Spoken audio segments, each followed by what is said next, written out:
أهلا بيكم من جديد في قناة مملكة الملخصات. بنقدم النهاردة أحلى فيلم رعب، فيلم الكهف الجزء الأول. يلا نبتدي قصة الفيلم. بتبتدي قصة الفيلم مجموعة أصدقاء بيمارسوا رياضة التجديف وبيكونوا في نفس القارب، وزوج واحدة منهم وبنتها بيشجعوها وبتكون اسمها سارة، والزوج بيساعد واحدة من أصدقاء سارة وهي جونو للخروج من المية.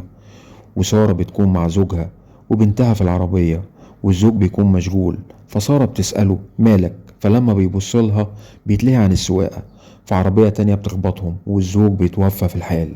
ولما بتفوق سارة وهي في المستشفى بتفك الخراطيم والأجهزة اللي عليها، وبتخرج في طرقة المستشفى وبتنده على بنتها جيسي، وبتجري زي المجنونة، وبتكون مصدومة لما بتعرف إن زوجها وبنتها جيسي اتوفوا.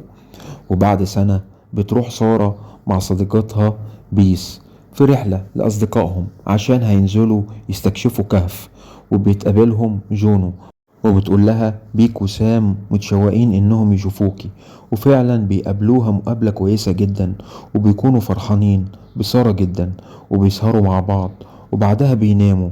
وفي الصباح جونو بتجري في الغابة وبترجع تصحي أصدقائها، وبيكون الجو برد جدا، وبيتحركوا بعربياتهم وبيكونوا مبسوطين جدا. وسام بتسأل واحدة منهم انت نزلت كهف قبل كده؟ فبتقول لها لا، فبتقول لها ايه رأيك نجرب؟ وبيوصلوا لمكان جميل ومناظر خلابة، وفي خلال الرحلة بيلاقوا غزالة ميتة والغربان بتاكل فيها. وبعدها بيوصلوا للكهف اللي هيستكشفوه، وجونو أول واحدة بتشوفه، وكلهم بيبتدوا يلبسوا الملابس الخاصة لاستكشاف الكهف. وأول واحدة بتنزل للكهف جونو، وبعدها بيس وسارة.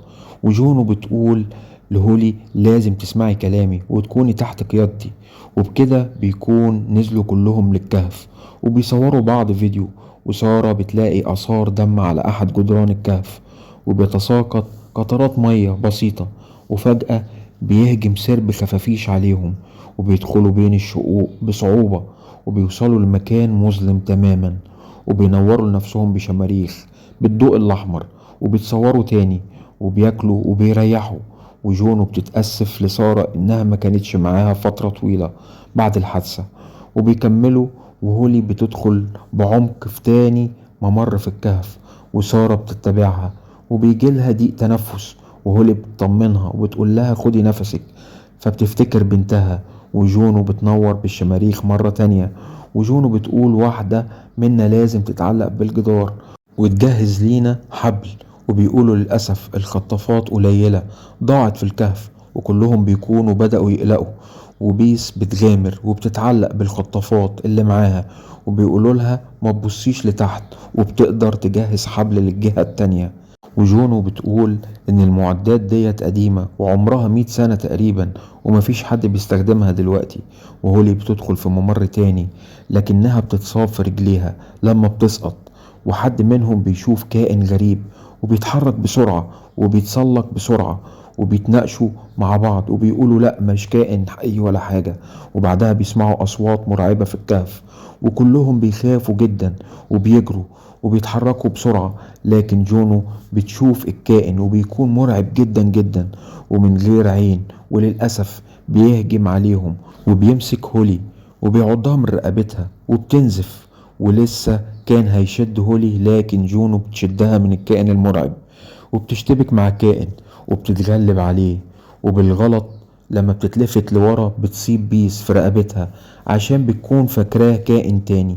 فجونو بتسيبها تنزف وتتخلى عنها، وسارة بتكون ماسكة الكاميرا عشان تشوف لو في أي كائن تاني، وبتلاقي جماجم كتير مرمية، وأصدقائها بيكونوا خايفين جدا، وللأسف بتشوف كذا كائن بيلتهم أحد الجثث. وجونو ثابتة ما بتتحركش من مكانها، وبتحركوا مرة تانية، وجونو بتشوف واحد من الكائنات بس بتكتشف انه ما بيشوفش ضوء الكشاف، وبيكون الاصدقاء اتفرقوا عن بعض وبيتحركوا بشويش. وسارة بتشوف بيس وبتلاقيها لسه حية وبتنزف، وبتقول لها هدور على جونو وهننقذك، فبتقول لها جونو هي اللي عملت كده فيا وسابتني، وبيس بتقول لها اوعي تثقي فيها، وسارة ما بتكونش مصدقة. والمفاجأة لما بتديها سلسلة مكتوب عليها حب كل يوم لجوز سارة، وبتقول لها ايه اللي جاب دي هنا، وبتقول لها جوزك كان مديها لجونو وكانت بتخونك معاه. وفجأة بيجي كائن من الكهف، فسارة بتتعارك معاه وبتقدر تتغلب عليه بالعافية وبتطلع من بركة الدم. وجونو وواحدة تانية من أصدقائهم بيوصلوا لمصدر المية، وبيكون في ضوء طفيف من الشمس، وبيحاولوا يتسلقوا الصخور.